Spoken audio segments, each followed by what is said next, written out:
Bali wa Kolefa mkoa wa Pwani. Tunaungana naye hapa. Pengine kwa majina ambao hawakufahamu. Kwa majina naitwa Mohamed Kisebengo, jina la kazi au maarufu nafahamika kama Mogado. Ni mkuu wa idara ya habari na mawasiliano kutoka kwenye chama cha mpira wa miguu mkoa wa Pwani, Kolefa. Naam. Nini ambacho kimetokea hapa kwa ufupi kabisa uwajuze watazamaji wetu?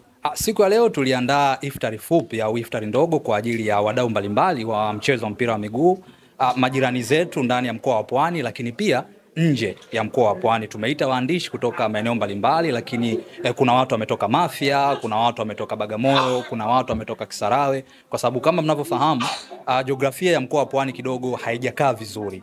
Na Kolefa ni chama cha mpira wa miguu mkoa wa Pwani.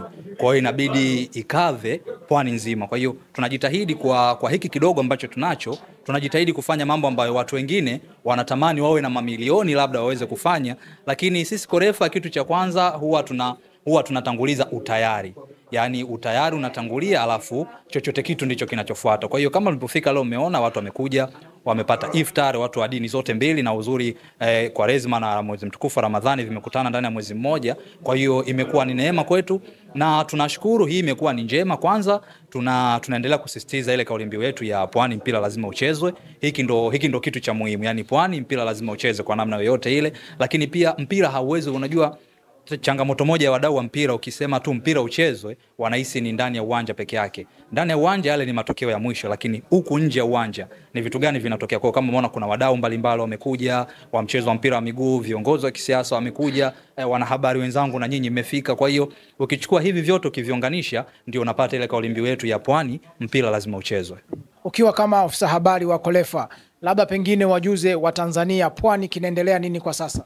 Kwa sasa hivi baada ya hii shughuli ya iftar, jambo kubwa ambalo lipo kwenye kalenda yetu ya Kolefa ni tarehe 26 inshallah mwezi wa 4 kutakuwa kuna usiku wa tuzo za Kolefa. Kwa mwaka huu tukifanya itakuwa ni mara ya pili mtawalia, kwa sababu mara ya kwanza tulifanya mwaka jana. Kwa hiyo mwaka huu itakuwa ni mara ya pili. Na kwa mtu ambaye labda anataka afahamu kiundani, tunaposema usiku wa tuzo za Kolefa ni hadhi sawa sawa na kama tuzo za Ballon d'Or unapozungumzia, kwa sababu ni usiku ambao tunatambua mchango wa wadau mbalimbali ambao wamefanya vizuri. Kwa hiyo timu zilizofanya vizuri kwenye mashindano mbalimbali watapewa tuzo, lakini pia makocha, wachezaji bora, wafungaji bora kwenye ligi mbalimbali wote watapewa tuzo. Kwa hiyo Kolefa tumekuwa mfano kwenye vitu vingi. Kwanza nazungumzia chama cha mpira miguu pekee Tanzania ambacho kina ofisi inayofikika. Sijui kama mshenda kwenye vyama vingine mkafika kwenye ofisi, lakini imefika Kolefa, nafikiri ofisi umeiona. Lakini pia Kolefa ndio chama pekee ndani ya mwaka huu na mwezi huu mtukufu Ramadhani ambao tumefuturisha. Lakini pia tunaendelea kuweka rekodi ya kuwa Kolefa ndio chama pekee ambacho tunaendelea kutoa tuzo kwa wachezaji na makocha kila mwaka kwa wale waliofanya vizuri. Kwa hiyo hii pia ni maana nyingine ya Pwani mpira lazima uchezwe. Ongea na wanapwani sasa tukiwa tunahitimisha, unawaambia nini wanapwani? Wanapwani kauli mbiu yetu ni ile ile. Pwani mpira lazima uchezwe, na sio tu uchezwe kiholela holela. Uzuri ofisi zipo na viongozi mbalimbali wanafikika, mawasiliano yapo.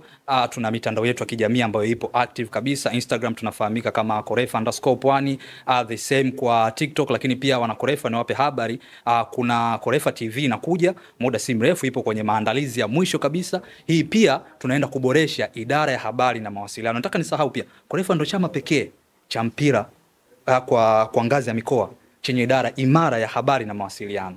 Kama unabisha pita kwenye peji nyingine, mara mwisho kuna watu wameposti mwaka juzi na wanajiita chama. Kwa hiyo kapitieni. Kwa hiyo sisi Kolefa tuko active kwenye vitu vingi, si kwamba tu tunaongea bali tunaenda kusimamia. Kwa hiyo wanapwani nafikiri sisi hatuongeagi sana. Pwani mpira lazima uchezwe. Tumeona hapa mmefanya dua kwa ajili ya Rais wa Jamhuri ya Muungano wa Tanzania, lakini kwa Rais wa TFF nini haswa dhumuni la kufanya dua hiyo?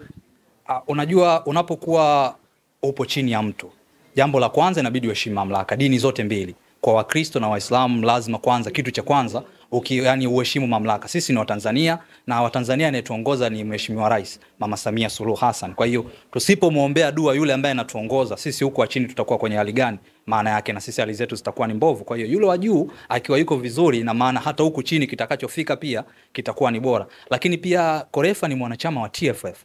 sisi tuko chini ya TFF. Yaani ukija kuangalia kwenye zile rank unajua inaanza FIFA ambao ndo wanaongoza mpira wa dunia, inakuja CAF mpira wa Afrika, inakuja TFF ambao wanaongoza mpira wa Tanzania, alafu tunakuja sisi Korefa ambao tunaongoza mpira wa Pwani. Kwa hiyo umeona sisi kidogo tuko chini. Kama hawa wa juu watakuwa hawafanyi vizuri, naamini huku chini pia kutakuwa kuna changamoto. Kwa hiyo ni muhimu kwanza kumwombea dua rais wetu wa TFF Bwana Wallace Karia, kwa sababu amekuwa ni mtu bora sana, amekuwa ni mtu imara sana. Changamoto popote hapa kosekana, yani changamoto zipo, ni vitu vya kawaida sana, kwa sababu tunamwongea Rais Karia ambaye chini ya uongozi wake tumeshuhudia timu zetu za taifa kuanzia Taifa Stars, Twiga Stars, vijana wa under 20, under 17, ile timu ya taifa ya walemavu Tembo Warriors zinafanya vizuri chini ya Wallace Karia. Wachezaji pia, hata hawa wachezaji wazawa tunaona wamekuwa wamepata mileage, wanatoka wanaenda kuchezea nje, wanatoka huko wanaenda kupambana. Kwa hiyo mimi naamini imekuwa ni kitu bora sana. Mimi nikushukuru sana. Sawa, shukrani sana.